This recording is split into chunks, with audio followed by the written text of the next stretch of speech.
So to continue with the same chapter that is the sources of business finance. अभी तक इसमें हमने जो सोर्सेज पढ़े हैं, एक्चुअली सोर्सेज क्या है, these are the we can say these are those institutions from where the business can arrange sources, arrange finance. And finance, you know, it is the lifeblood of the business. जितनी देर business के पास पैसा है उतनी देर ही business है। अगर किसी business में पैसा नहीं है तो बिजनेस बंद हो जाएगा, बिजनेस बिजनेस ही नहीं है ना। हमने ये एग्जांपल भी ली थी, life blood of business. The importance of finance in the business is just like the importance of blood in the human body. Body में ब्लड है तो बॉडी है, ह्यूमन बीइंग है, जिंदा है, अगर नहीं है तो नहीं है। Same importance is of finance in the business. पैसा है बिजनेस में तो बिजनेस चल रहा है, बिजनेस से पैसा निकाल लेंगे बिजनेस बंद हो जाएगा। इसमें हमें डिफरेंट सोर्सेज जो है वो पढ़ने हैं, कहाँ कहाँ से पैसा बिजनेस अरेंज कर सकता है, कहाँ कहाँ से बिजनेस को इनफ्लो ऑफ फंड्स हो सकता है। हमने इसमें बड़े सोर्सेज पढ़ लिए, हमने शेयर्स कर लिया, उसमें दोनों टाइप्स कर ली हमने, इक्विटी भी प्रेफरेंस भी। Then we discussed about debentures, then public deposits, then commercial papers, bank loan, loan from financial institutions, lease financing, factoring, सारा कुछ हमने कर लिया था, है ना। एक इसमें रहता है सोर्स करने वाला, that is inter corporate deposits. Inter corporate deposits. Corporate means यहाँ कंपनी की बात हो रही है। जब एक कंपनी दूसरी कंपनी को, एक तरह का जिसके पास सरप्लस फंड्स पड़े हुए हैं, दूसरी कंपनी को अगर पैसे की रिक्वायरमेंट है तो दूसरी कंपनी पहली कंपनी को पैसे जो है वो दे देती है। Inter corporate deposits, those deposits which are given by one company to the other company, one corporate house to the other corporate house, that is known as inter corporate deposits between two different companies. This is equivalent to, अगर मैं businessman हूँ, मेरे को business पैसा चाहिए, मैं bank के पास पैसा लेने जाऊंगा, various legal formalities are there which are to be covered by me, which are to be fulfilled by me. फिर मेरे को इंटरेस्ट वगैरह की प्रॉब्लम, फिर मेरे को ये वो, सो मेरे को पैसा चाहिए अभी। तो मेरे लिए क्या ऑप्शन बचेगी, मैं अपने फ्रेंड के पास जाऊंगा, यार मेरे को ना 4 दिन के लिए इतना पैसा चाहिए, तो मेरे को पैसा दे दे। ठीक है, वो पैसा मेरे को दे देगा। वहां लीगल फॉर्मेलिटीज मेरी कोई नहीं होंगी, अगर होंगी तो बहुत कम होंगी। It is kind of that कि हम इसी फ्रेंड से लोन ले रहे हैं, मीन जब एक कंपनी दूसरी कंपनी से लोन ले रही, that is the kind of inter corporate deposits. यहाँ पे जिस कंपनी के पास सरप्लस फंड पड़ा हुआ है, वो दूसरी कंपनी जिसके पास कम फंड है, उस कंपनी को लोन जो है वो दे देती है, और बाद में जो लोन है वापस किया जाता है। But this kind of loan is only for short term, it can't be used for medium term or long term, it can be there for only maximum period of 12 months, fine, इससे ज्यादा नहीं हो सकता। it means this kind of a deposit is not suitable if the business wants to avail the funds for a longer period of time, say more than 1 year or medium time।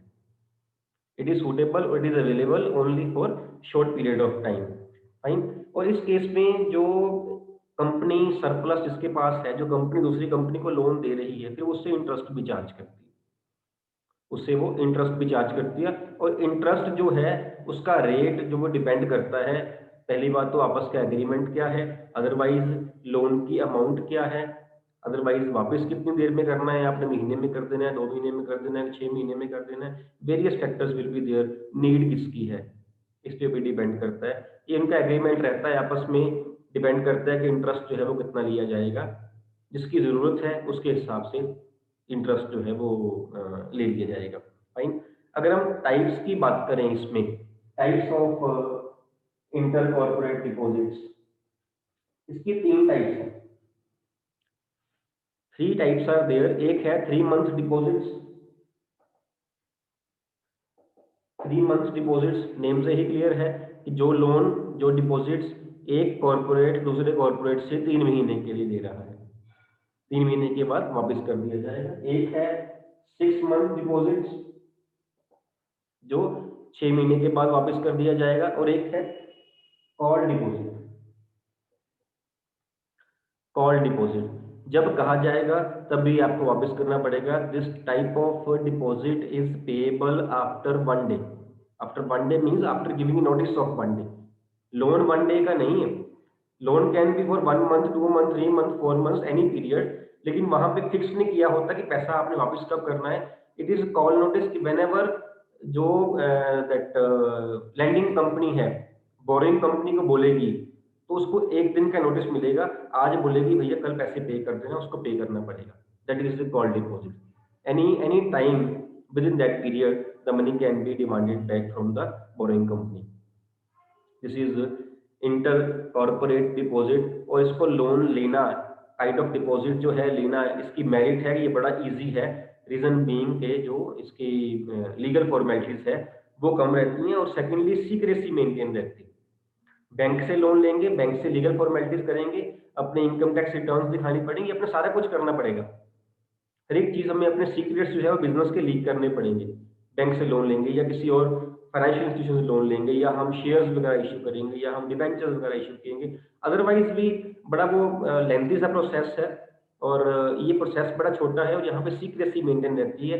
अगर हमने एक friend से loan लेना हो, पैसे लेने हो, तो कोई सीक्रेट ही है वहाँ पे ना, हमको बताएंगे ना ही वो पूछेगा। हम बोलेंगे पैसे दे दो, वो बोलेगा ये लो पैसे ले लो, वापस कर देना, कर दूंगा, बात खत्म हो गई। कोई सीक्रेट बिजनेस का लीक नहीं होता, secrecy is maintained. But the point is, जैसे मैंने पहले भी डिस्कस किया, it is not suitable for long term finance. Long term का सोर्स नहीं है, ये जो सोर्स है ये शॉर्ट टर्म का ही है। और the main point, one of the main points is this kind of loan is unsecured loan. Unsecured loan means the company, the borrowing company is not mortgaging any asset to the lending company, which means अगर वो suppose ने 3 महीने का loan लिया हुआ है और वो 3 महीने के बाद पैसा वापस नहीं करती है बोरिंग कंपनी, लैंडिंग कंपनी के हाथ में कुछ नहीं है कि वो उसकी प्रॉपर्टी को उसने मॉर्गेज करी हुई हो और उसको वो बेच के उसके अपने पैसे रिकवर कर ले। ऐसा नहीं है, लैंडिंग कंपनी का पूरा रिस्क है, पूरा रिस्क है। अगर बोरोइंग कंपनी पैसे पे कर दे, ना पे करे तो ना पे करे, उसके हाथ में कुछ नहीं है, लैंडिंग कंपनी के हाथ में। इसीलिए जब इंटरेस्ट की बात होती है तो interest is comparatively higher than the bank rate. Bank rate, जो पैसा हम अगर बैंक में लगाएंगे, जहां वहां जितना हमें इंटरेस्ट मिलेगा आईसीडी में, इंटर कॉर्पोरेट डिपॉजिट में, उससे ज्यादा इंटरेस्ट होता है। Reason is again same, because higher risk are being taken by the lending company, so higher profits will be there. ठीक है, जो बिजनेस का रूल है, higher risk higher profits. The loan is unsecured, it means the interest rate will be more. Done, fine. This was the last source of national sources. जितने हमने अभी तक किए ना वो सारे नेशनल सोर्सेज थे, है ना। हमने किया अभी तक shares, debentures, public deposits, bank loan, financial institutions, inter corporate, factoring, then lease financing, commercial papers, कई हमने की। जितने ये सारे थे, ये सारे नेशनल सोर्सेज थे। Means when a company, suppose Indian company की अगर हम बात करें, when an Indian company arranges for funds from India only, within India only, यहाँ से पैसा ले रही है। But few sources are there which a company can arrange funds, by which the company can arrange funds through international market also. Now we will study those sources, fine। International, तो आप heading लीजिए international sources of business finance.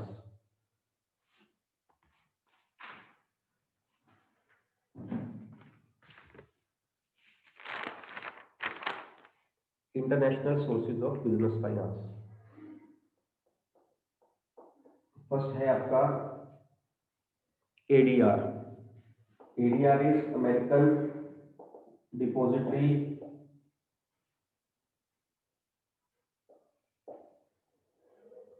receipts।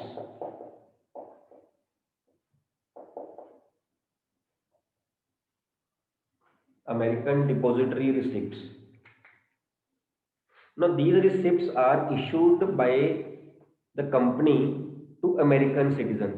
अभी तक हमने जो किया, जैसे मैंने पहले बताया आपको, अभी तक हमने जो किया that those were national sources of funds.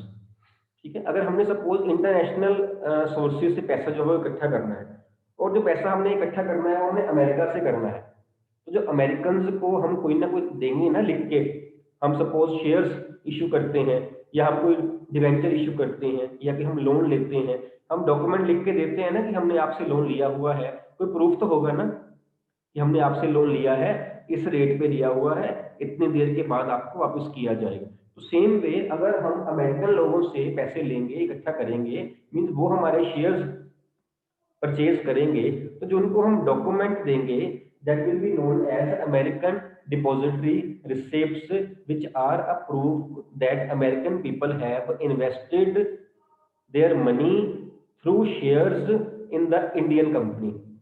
बाहर से पैसा लिया है इंडियन कंपनी ने और लिया कहाँ से है, अमेरिका से। जो डॉक्यूमेंट उनको हम इशू करेंगे, जो रिसिप्ट्स उनको हम इशू करेंगे, those will be known as ADR, American depository receipt, which indicates that American people are shareholder in our company. Am I clear? ठीक है। और ये जो अमेरिकन डिपॉजिटरी रिसिप्ट्स हैं, इनके ऊपर जो dividend, because these are shares only, इनके ऊपर जो डिविडेंड है वो इंडियन करेंसी में मिलता है। ये नहीं कि वो अमेरिकन डिपॉजिटरी रिसिप्ट्स हैं उनको डॉलर्स में मिलेंगे पैसे, उनको डॉलर्स नहीं मिलते हैं, उनको इंडियन करेंसी में पैसा, रुपये में पैसा मिलता है। उसके बाद चाहे वो उनको डॉलर में कन्वर्ट कर लें। डन। जैसे शेयर्स मार्केट में एक्सचेंज होते हैं, are freely transferable, similarly ADRs are also freely transferable, वो भी शेयर मार्केट में परचेज सेल होती हैं।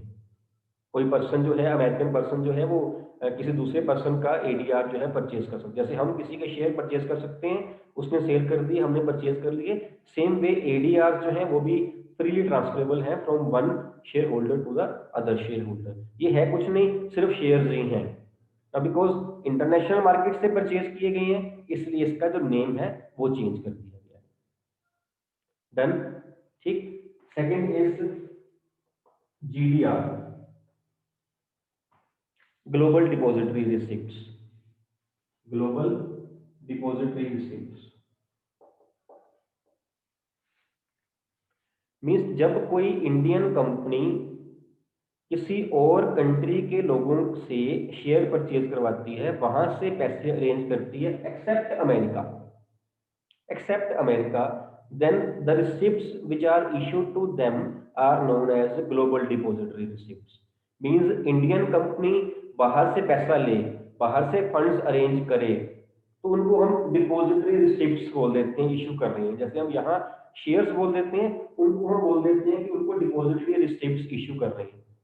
अब अगर वो अमेरिका से पैसा मंगवा रहे हैं हम, that we issue that is known as American depository receipts. अगर अमेरिका को छोड़ के किसी और कंट्री से मंगवाएं, that is known as global depository receipts, that is global depository receipts. जैसे मैंने आपको पहले बताया कि ये दोनों काइंड ऑफ शेयर्स ही हैं, लेकिन शेयर हम नेशनल मार्केट की बात कर रहे हैं, इंटरनेशनल मार्केट में हम उनको डिपॉजिटरी रिसिप्ट्स भी कह देते हैं, अमेरिकन और ग्लोबल को। बट लाइक शेयर्स, जैसे शेयर्स वाले केस में क्या था, इक्विटी शेयर्स में उनके पास वोटिंग राइट्स होते थे, आपको याद होगा, वोटिंग राइट्स होते थे। But ADR and GDR they don't carry any voting rights, उनके पास नहीं होते हैं, है ना। मीन ओनर्स तो वो है, but they we can't say they are not real owners like equity shares, उनके पास कोई वोटिंग राइट नहीं है। और इनको भी जो इनकी रिटर्न मिलती है प्रॉफिट में से, डिविडेंड की फॉर्म में जो मिलता है, that is again paid in the Indian currency only. जो डिफरेंस है सिर्फ एक ही बात का है कि ADRs are issued to American people, GDRs are issued to whole the globe, whole of the globe except America. कहीं और से पैसा अरेंज करेंगे अमेरिका को छोड़ के, उसको जो हम देंगे वो जीडीआर होगी, अमेरिकन को जो देंगे उसको हम आईडीआर बोल देते हैं। क्लियर? ठीक।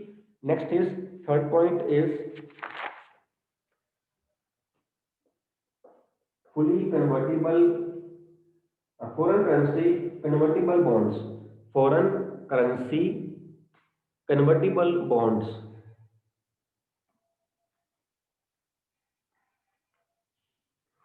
foreign currency convertible bonds। ये वाला वर्ड आपने पहले कहीं सुना हुआ है, ये वाला सी, कन्वर्टिबल, ये कहाँ सुना हुआ है हमने? सेकंड वाला वर्ड जो है कहाँ सुना हुआ है? अपने आप को अनम्यूट करें। हाँ जी, reference share holders sir debenture में, इसमें और कहाँ सुना है? एक प्रेफरेंस में सुना है, डिवेंचर्स, डिवेंचर सुना, बिल्कुल ठीक है। ये दो बारी वर्ड आया, ये वाला एक आया प्रेफरेंशियस में कन्वर्टिबल प्रेफरेंशियल, एक आया डिवेंचर्स में कन्वर्टिबल डिवेंचर्स। फाइन, बिल्कुल ठीक है आपका मतलब ये।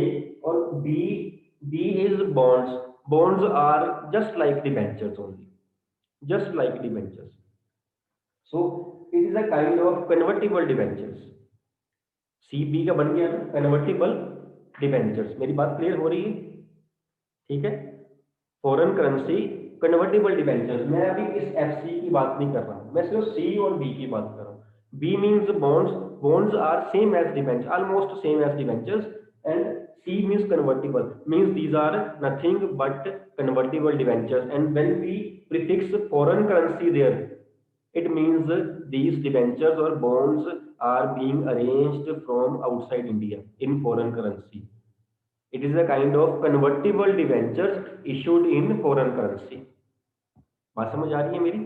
ठीक है, foreign currency convertible bonds, bonds means debentures, convertible debentures हो गए एंड फॉरेन करेंसी में इशू कर रहे हैं। मींस अगर हम इंडिया में इशू कर रहे हैं तो वो कन्वर्टिबल डिवेंचर्स हैं या कन्वर्टिबल बॉन्ड्स हैं, अगर हम बाहर से कर रहे हैं तो फॉरेन करेंसी कन्वर्टिबल बॉन्ड्स हो गए। Rest of the things are same. इस पे भी इंटरेस्ट मिलता है और वो interest, that interest is dash of profits. I hope the question is clear. The interest on foreign currency convertible bonds is dash of profits.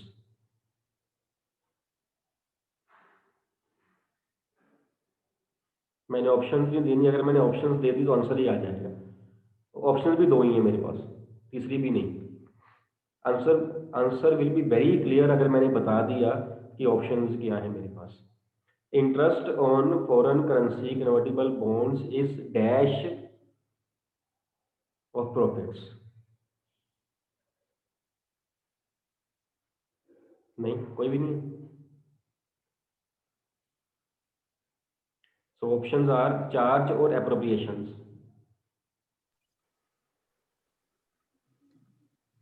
Sir appropriations. Appropriation और कोई तो option Charged on profits. Jasmine, charge क्या होता है? तो उसने Sir, when appropriation उसने appropriation कहा, मैंने क्वेश्चन मार्क पुट कर दिया, तो कहीं गेस तो नहीं हो गया कि आंसर जो है वो चार्ज है, लेकिन क्या पता आंसर एप्रोप्रिएशन ही हो। जैस्मिन, कुछ पता नहीं है मेरा। नहीं सर, मैं चार्ज लगा मेरे को, मैंने इसलिए कहा, अच्छा, क्वेश्चन मार्क से नहीं कहा मैंने। अच्छा चलो, चार्ज क्यों है, जस्टिफाई कर दीजिए। Because it is must to pay. It is must to be paid. Ketan, appropriation क्या होती है? सर कि अगर प्रॉफिट हुआ तो देंगे। Interest is always a charge. Interest is always a charge. किसी भी चीज पे इंटरेस्ट हो, वी कांट से कि प्रॉफिट नहीं हुआ। कैन वी से टू बैंक लोन की प्रॉफिट नहीं हुआ, इस साल आपको लोन नहीं देंगे, कह सकते हैं? डिवेंचर होल्डर्स को बोल सकते हैं कि आपको इस बार इंटरेस्ट नहीं मिलना भैया, हमें प्रॉफिट नहीं हुआ। कैन वी से टू एम्प्लॉइज की सैलरी नहीं पे करनी, हमें प्रॉफिट नहीं हुआ। और टू लैंडलॉर्ड की रेंट नहीं देना आपका, हमने हम प्रॉफिट नहीं हुआ। These are the charges against profits mean which are must be paid by the businessman. जो एप्रोप्रिएशन होती हैं, they are dependent upon the profit. अगर प्रॉफिट होगा तो एप्रोप्रिएट किया जाएगा, अगर नहीं होगा तो नहीं किया जाएगा। और इस पे हम इंटरेस्ट पे कर रहे हैं, डिबेंचर्स पे या बॉन्ड्स पे हम इंटरेस्ट पे करते हैं, it is always the charge against profits. It has to be paid, it is must to be paid by the business. Fine, next करें। नेक्स्ट है एफडीआई।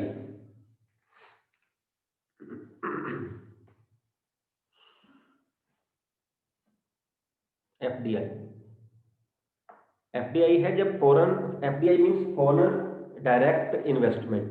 जब फॉरेन की कंपनीज जो है वो डायरेक्टली इंडियन कंपनी में इन्वेस्ट कर देती हैं, उसको हम बोलते हैं foreign direct investment. Foreign companies भी कर सकती हैं, फॉरेन इंडिविजुअल्स भी कर सकती हैं, जरूरी नहीं कंपनी ही करेगी, कोई पर्सन भी जो है वो कर सकता है।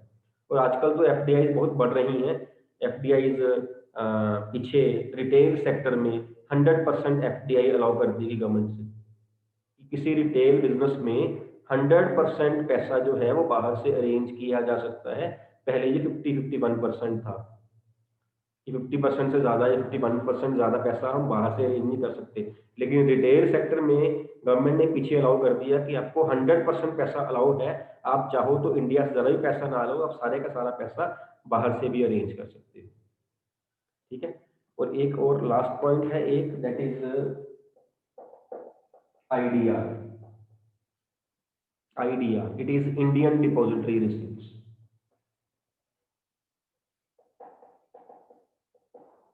Indian depository receipts.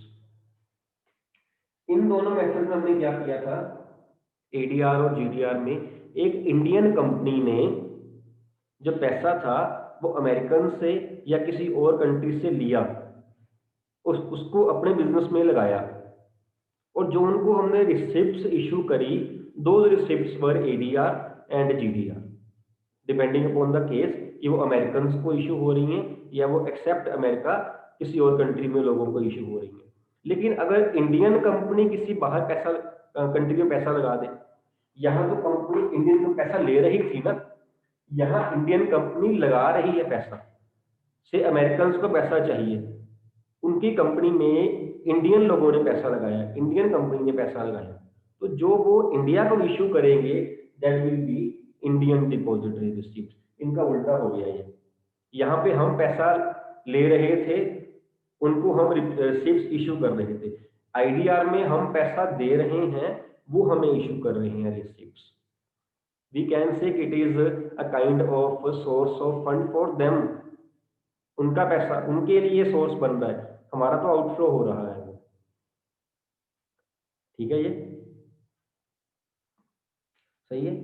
तो ये चैप्टर जो है वो आपका इससे कंप्लीट है। हमारा एक लास्ट चैप्टर रहता है नेक्स्ट वाला, उसका नेम क्या है, याद है किसी को? Small business. स्मॉल बिजनेस है, वो चैप्टर भी स्मॉल सा, ये ज़्यादा बड़ा नहीं है, जैसे ये बड़ा था ऐसे वो बड़ा नहीं है चैप्टर।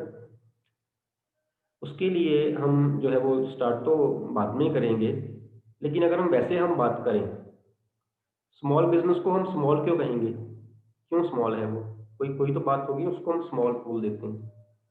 वैसे लेस फंड्स आर रिक्वायर्ड। हाँ, हम चैप्टर नहीं आज स्टार्ट कर रहे हैं स्मॉल बिजनेस, हम उसको डिटेल में पढ़ेंगे नेक्स्ट चैप्टर में।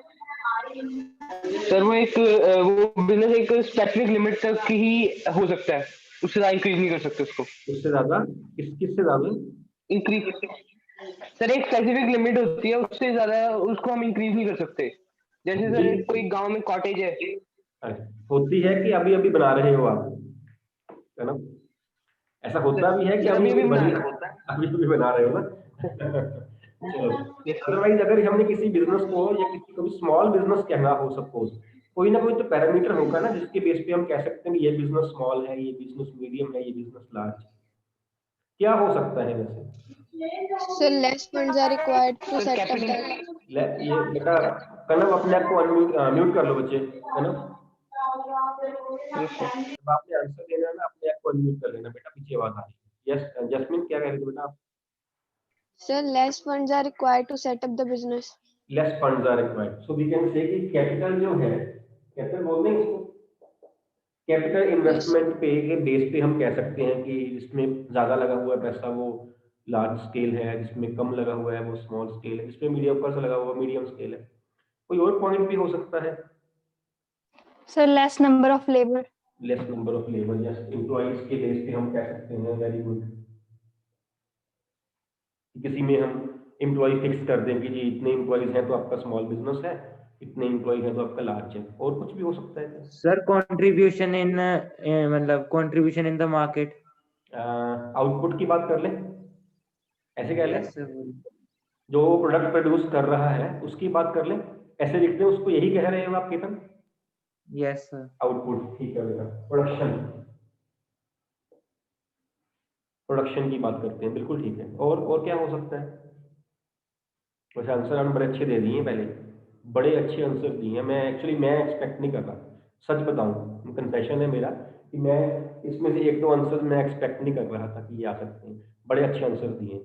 एक आध और बता दीजिए या फिर सर जितनी जो भी मशीनरी और प्लांट को एनर्जी और जो भी पावर वगैरह चाहिए उसके लिए हो सकता है। Very good Jasmine, very good. Power use electricity है ना, इलेक्ट्रिसिटी और पावर बोर्ड वैसे होते तो बिजली के लिए यूज करते हैं, but electricity used for the office and power is used for the production. जहां हम प्रोड्यूस करते हैं फैक्ट्री जो है वहां की बिजली को हम पावर बोल देते हैं, जो ऑफिस है या जो गोडाउन वगैरह है वहां की हम बिजली को हम इलेक्ट्रिसिटी बोलते हैं। बिल्कुल ठीक है कनव। और बेटा सर लायबिलिटीज कम होती है, लोअर लायबिलिटीज लाइक लोन्स वगैरह कम लिए। नहीं कनव ऐसे ना कहो यार, अब कोई बड़ा बिजनेस है वो लायबिलिटीज कम कर रहा है तो वो छोटा बिजनेस थोड़ी हो जाएगा। नहीं, अभी रिलायंस इंडस्ट्रीज ने बाहर से कितना पैसा अरेंज किया आप देखिए, थाउजेंड्स ऑफ करोड़, अब तो वो लैक्स और करोड़ पहुंचने वाली बात है, जो उसने पिछले 1 साल में पैसा जो अरेंज किया है। कभी वो 15,000 करोड़ करवा रहा है इशू, कभी वो 20,000 करोड़ करवा रहा है, कभी वो 5-7 हज़ार करोड़ करवा रहा है। Near about 1 lakh crore rupees उसने बाहर से अरेंज कर लिया ओनर्स की फॉर्म में, अपने लोन उसने उतार दिए, तो वो स्मॉल बिजनेस हो गया। ऐसा नहीं है ना? लाइबिलिटीज के बेस पे नहीं कहना कह सकते। सर रेपुटेशन हो सकती है इसमें? इसमें क्या हो सकता है? सर रेपुटेशन सर रेपुटेशन किसी, यस सर। आजकल जो अनिल धीरूभाई अंबानी की रेपुटेशन क्या है? एक तो मुकेश अंबानी है ना, रिलायंस वाला उसकी रेपुटेशन क्या है अनिल अंबानी की? डाउन है ना। डजंट मीन कि वो स्मॉल बिजनेस कर रहा है।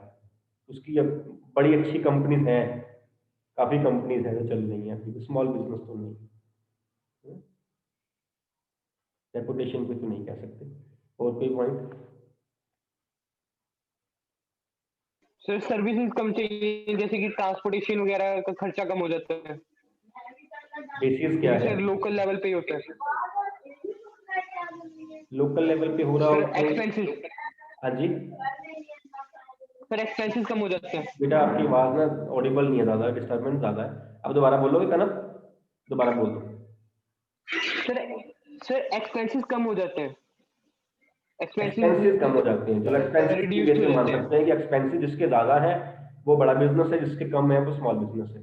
इंडिया में जो हम डिफाइन करते हैं कि whether that business is large और स्मॉल और मीडियम और माइक्रो भी डिफाइन करते हैं हम। वो हम डिफाइन करते हैं कैपिटल इन्वेस्टमेंट के ऊपर। Now, capital investment is not that money which has been invested in the business. जब स्मॉल बिजनेस को हम डिफाइन करते हैं, वी से capital invested in plant and machine. Capital bond जो पैसा बिजनेस में लगा दिए, capital only in plant and machinery. कितने के प्लांट्स, मशीनरी, इक्विपमेंट लगे हुए हैं बिजनेस में, उसके बेस पे हम डिफाइन करते हैं कि whether that business is small और नॉट। इसके लिए एक एक्ट बना इंडिया में, that act is known as MSMED act 2006। MSMED act 2006, micro, small and medium enterprises development act 2006। Micro वो छोटे, स्मॉल एंड मीडियम, ये एक्ट बना ही MSM के लिए हुआ है, लार्ज स्केल बिजनेस के लिए ये एक्ट नहीं है। This act has been made for the betterment of development of micro, small and medium enterprises. MSMED act made in the year 2006। इसमें डिफाइन किया हुआ है कि जो स्मॉल बिजनेस है वो कैसा स्मॉल बिजनेस है, मीन्स किस हिसाब से हम डिफाइन करते हैं कि वो स्मॉल बिजनेस है। इस एक्ट में कहा गया कि अगर किसी बिजनेस में प्लांट मशीनरी की वैल्यू, एक अमाउंट फिक्स कर दी गई, एक अमाउंट फिक्स कर दी गई जो कि माइक्रो के लिए कुछ और है, स्मॉल के लिए कुछ और है और मीडियम के लिए कुछ और है, कि अगर आपने इतने की प्लांट मशीनरी लगा दी तो आप माइक्रो हो, अगर आपने इससे ज्यादा लगा दी तो आप स्मॉल में आ गए, अगर आपने इससे भी ज्यादा लगा दी तो आप मीडियम स्केल बिजनेस में आ रहे हो। लार्ज स्केल की वो बात नहीं कर रहे हैं, बिकॉज लार्ज स्केल जो है that is out of the scope of this act. This act has been made only for micro, small and medium enterprises. Done? ठीक है, plant machinery. But the point is कि plant machinery तो सिर्फ उस business में होती है, the business which is manufacturing business. Manufacturing business, कई बिजनेस होते हैं मैन्युफैक्चरिंग बिजनेस नहीं होते, ट्रेडिंग होती है या सर्विस इंडस्ट्री होती है। वो कुछ बना ही नहीं रही, सर्विस दे रहे हैं वो, है ना। टूर ट्रेवल वाले हैं, वो कुछ बना थोड़ी रहे हैं, सर्विस ही दे रहे हैं, सर्विस ही दे रहे हैं। नहीं, कोई और सेंटर किसी ने खोला हुआ है, वो सर्विस ही दे रहा है, कुछ बना के तो नहीं बेच रहा। Every company, every business is not manufacturing business. तो उस केस में तो प्लांट मशीनरी नहीं होगी। उस केस में क्या करेंगे? In that case we will evaluate the investment in equipments. अगर सर्विस इंडस्ट्री हो, अगर वो इंडस्ट्री मैन्युफैक्चरिंग सेक्टर में है तो वी विल से कितने की प्लांट मशीनरी लगी हुई है। अगर वो सर्विस इंडस्ट्री में है तो वी विल से कितने की इक्विपमेंट्स लगे हुए हैं। इक्विपमेंट आप कंप्यूटर्स वगैरह, लैपटॉप वगैरह को बोल सकते हो, आप इलेक्ट्रिकल इक्विपमेंट को भी बोल सकते हो, है ना, जो आपकी बिजनेस करने में हेल्प कर रहे हैं उसकी बात हो रही है, ठीक है। उसमें इन्वेस्टमेंट है वो उसकी अमाउंट देखी जाएगी। अब इसमें भी इक्विपमेंट में भी तीनों की अलग अलग है, माइक्रो, स्मॉल और मीडियम। इट मीन्स कि हमारे पास 6 टाइप्स ऑफ इन्वेस्टमेंट्स हो गई। एक प्लांट मशीनरी में माइक्रो की कितनी है, स्मॉल की कितनी है और मीडियम की कितनी है। एक सर्विस इंडस्ट्री में इक्विपमेंट्स में माइक्रो कितनी है, स्मॉल कितनी है और मीडियम कितनी है। ये आपको अमाउंट्स दी हुई है वहां पे। आपने इस चैप्टर में ये 6 अमाउंट्स पढ़ के आनी है पहले। अगले लेक्चर में 6 अमाउंट्स से पढ़ के आना, हमारा काम इजी हो जाएगा। अमाउंट्स ही आपने लर्न करनी है कि अगर यहाँ तक इन्वेस्टमेंट की है प्लांट मशीनरी में तो ये माइक्रो है, अगर यहाँ से लेकर यहाँ तक की अमाउंट दी हुई है, यहाँ से यहाँ तक की हुई तो वो स्मॉल है, इससे ऊपर की हुई है तो वो मीडियम है। सिमिलरली इक्विपमेंट में, सर्विस सेक्टर में भी ऐसे ही आपने उसको कर लेना है। 6 क्वेश्चन जो बनते हैं इसमें से बड़ा इजिली एक 1 मार्क का क्वेश्चन बन जाता है, बड़ा इजिली 1 मार्कर बन रहा है कि अगर सपोज किसी बिजनेस में प्लांट मशीनरी में इतनी इन्वेस्टमेंट है तो वो किस किस टाइप ऑफ इन्वेस्टमेंट बिजनेस में आ रहा है, whether that is micro business और इट इज स्मॉल बिजनेस और इट इज मीडियम बिजनेस। ठीक है, ये करके आओगे, ये आप कर लोगे तो नेक्स्ट लेक्चर में हम इस चैप्टर को हम कंटिन्यू कर लेंगे। अदरवाइज ये सारी बातें हम वहाँ रिपीट करेंगे, बिकॉज मेरा आज आइडिया इस चैप्टर को स्टार्ट करने का बिल्कुल नहीं है। एक सिर्फ आपको एक प्री कैपिटुलेशन की गई, हम कह सकते हैं, हम पहले थोड़ा सा बताया गया है, दोबारा हम इसको फिर करेंगे बाद में। फाइन, कोई प्रॉब्लम है तो पूछ लीजिए बेटा। If any problem is there please ask. Sir